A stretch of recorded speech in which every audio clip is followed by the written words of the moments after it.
let's start with Colston Loveland. With a whole season, a body of work of Colston Loveland, what stood out to you as he made his progress from the beginning of the season to the end? Yeah, well, I appreciate you guys having me on, and I appreciate the tee-up to my fellow Michigan tight end, Colston Loveland.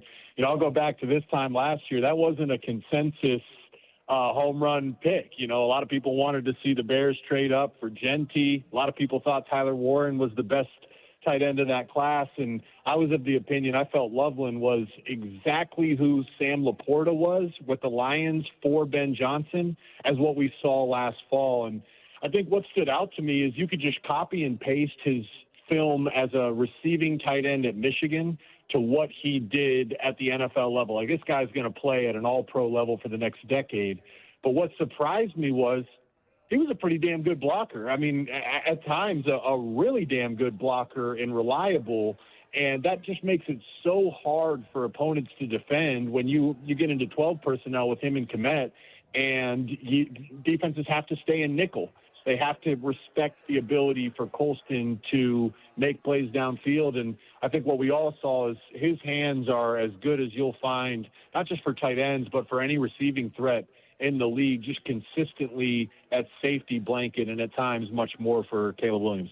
With the system that Ben Johnson runs, like, the fit does seem perfect. Like, you're right, like, looking at the stuff that was going on in Detroit with Laporta, but why did it work? Like, what were the things that you go, man, they really maximize matchups for Colston Loveland?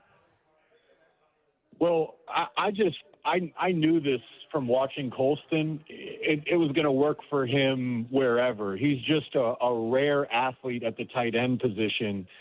He's really more of a weapon than he is just a tight end. Like, he runs routes better than a lot of wide receivers. His ability to drop weight and change direction. He's a hands catcher. He knows the art of separation.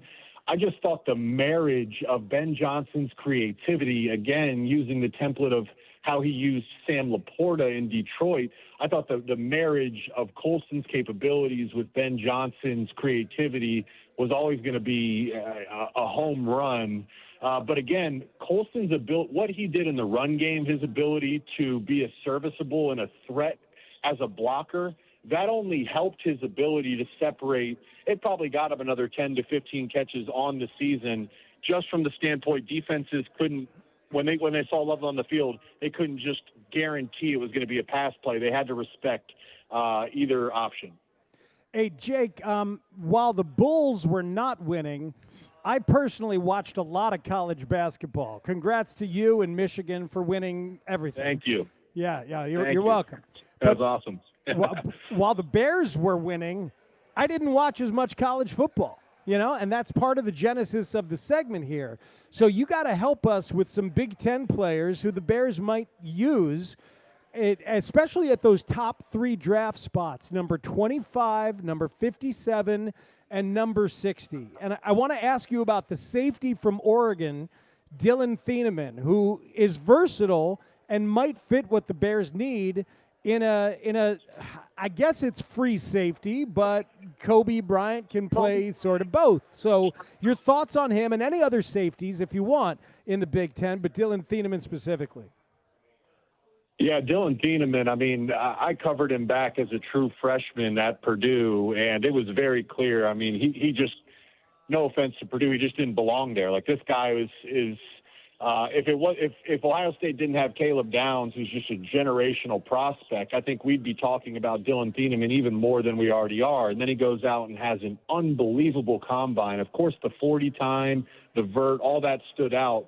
But I liked watching him in the gauntlet, how smooth his hands are, the hip swivel drill. I mean, this guy is just a pure athlete where the Bears are going to be able to move him all over the field. At Purdue, he played at times, 30 yards deep in that Ryan Walters system. At times they moved him in the box, especially last year with Oregon. He's just really, really capable. I know you guys have been talking about McNeil Warren a ton out of Toledo, another guy that's going to go in the first round. But I'll throw out an option on day two if we're just sticking with the safety position in particular.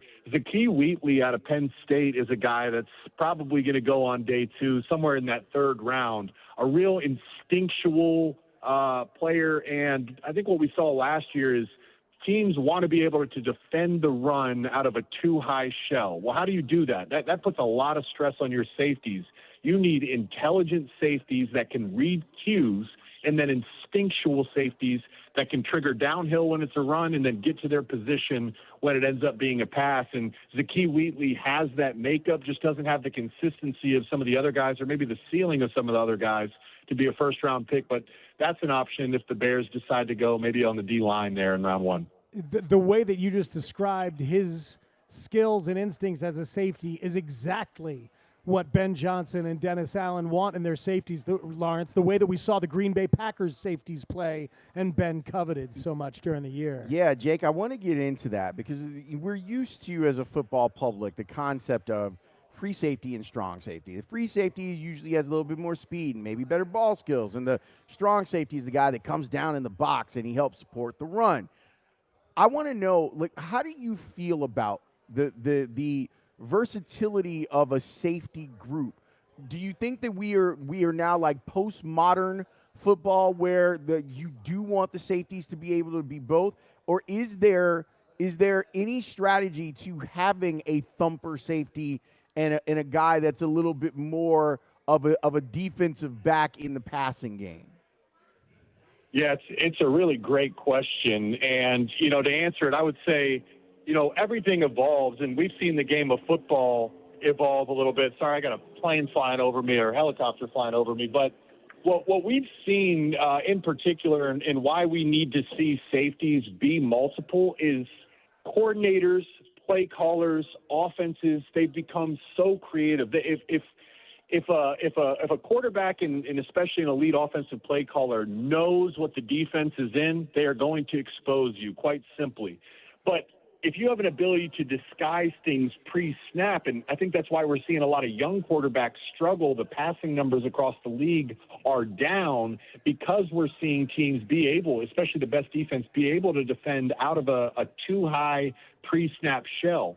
You cannot do that if you don't have versatility at the safety position. And I'd say the next most important trait is intelligence and instincts. Again, it's not just the athletic ability to make those plays, but you have to have the football intelligence to read your pre-snap cues, read route patterns, and the instincts to go trigger on that. So I think this is the next evolution of football as offenses have become so creative. Now defenses are starting to adjust where they can play any defensive coverage or blitz scheme that they want out of a vanilla pre-snap look too high shell. You're so right. And this is what Seattle did in the Super Bowl, where they set up and you're like, oh, I recognize that. That's totally cover two, like right before the snap.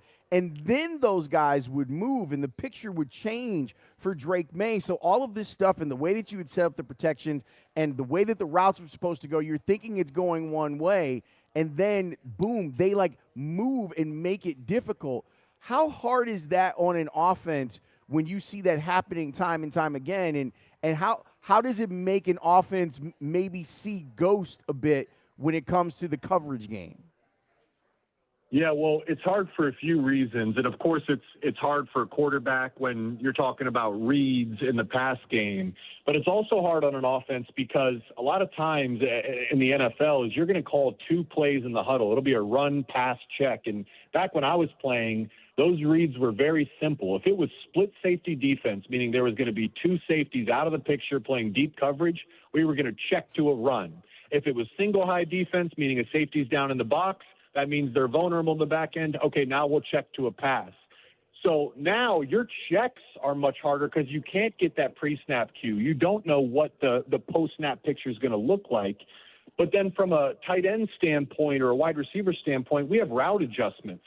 There might be one pass play that can look three different ways based on whether it's middle field open or middle field closed. So it puts a ton of stress, not just on the quarterback and his reads, it puts stress on the offense as a whole. Jake Butt is a color analyst from the Big Ten Network and doing a great job with us right here on Spiegel and Holmes. We're enjoying this, doing while you were winning. All right, edge rusher. Got to ask you about a couple different edge rushers. One from Michigan, and that's Derek Moore, but the other out of Penn State denied Dennis Sutton, who kind of has the frame that Dennis Allen would like, and he's a guy who's played all over the defensive line in his career. Do you have any thoughts on those guys? Yeah, I think they're different players. I think Derek Moore is more of a sturdy bull rush guy. He's got a strong long arm. I don't see him as a guy that's going to win with a ton of twitch and exotic pass rush moves, but I think he'll be outstanding in terms of run support, whereas Denai Dennis Sutton has some freaky capabilities to him. He's a much more fluid athlete, blocked a ton of punts at Penn State, which I think just speaks to his football playmaking ability. He's got a nice deep pass rush bag, so I think it would depend on the fit. But guys, I know everybody's talking about edge as a need for the Chicago Bears. I thought Booker really started to hit his stride down the stretch of the season. I almost look at the interior of this defensive line. I think that's a bigger need, in my opinion. And there's a couple names that you could consider. Caden McDonald out of Ohio State. Matt Patricia, obviously a brilliant defensive mind, loved this guy. I mean, he was the anchor of that defensive front. Chance he's there available late in the first round. And then Peter Woods out of Clemson. He's more of your downhill attacking defensive tackle. I mean, we saw Seattle has that. The Rams have that. The Patriots have that. Guys that can get upfield, push the pocket, and force running backs to make that first cut in the backfield. That interior of the defensive line, it's starting to have value similar to defensive ends. So to me, I think the Bears are looking at an interior defensive lineman, depending on how the draft board, maybe Mesidor out of Miami is a guy. If he's available, I'd take him. But I certainly think the interior needs to be addressed potentially there in the first round. Since you paid attention to what was going on with the Bears, which is great because this is exactly what we wanted this segment to be, how big a deal is it that they kind of don't have a left tackle and they're adding a new center? Yeah, I mean, it's a big deal, just period. You look at the past Super Bowl champions. We saw it at the college level too. Trench play it wins championships.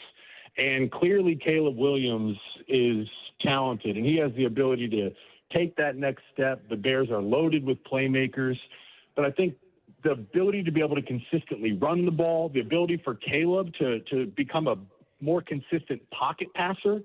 Of course, we know he's a playmaker, but, man, I think his completion percentage would go up if he can develop into a true pocket passer. Well, you need a left tackle. Caleb needs to know his blind side is protected. I'd be curious to see if Caden Proctor there out of Alabama, if he drops. He reminds me of a guy I played with, Garrett Bowles, in Denver. He was our first-round pick in my draft class.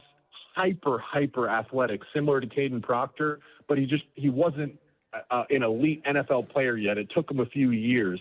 There's a lot of similarities with Proctor where, boy, if you just look at his size, they threw him screens at Alabama. You're like, man, this guy can be a freak, but he needs some more time to develop. He might be an interesting choice there in the first round for the Bears. Boy, great stuff from Jake Butt. All right, last thing, since you paid so much attention to the Bears, just thinking about the wide receiver profile. They've got Luther Burden, who can do so much after the catch. Maybe he gets some of those designer touches that went to DJ Moore last year. They've got Rome Odunze, who can be like a capable wide receiver. But in this Ben Johnson offense, with so much Colston Loveland and Cole Kmet, what kind of wide receiver fits in the mix, perhaps among the ones that you saw in the Big Ten?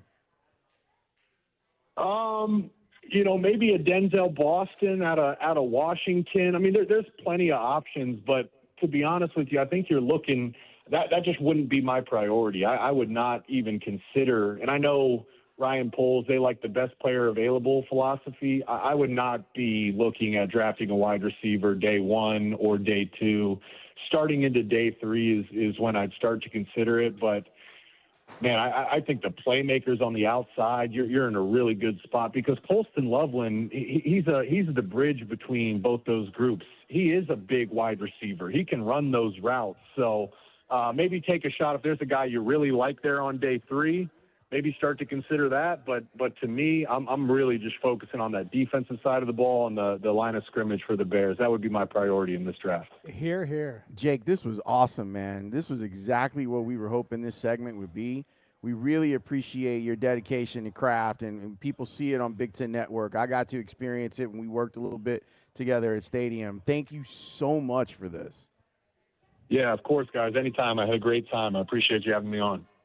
It's Jake Butt, man. Yeah, man. Goodness gracious! If you wanted some sexy football, He's the best. damn it, you got it.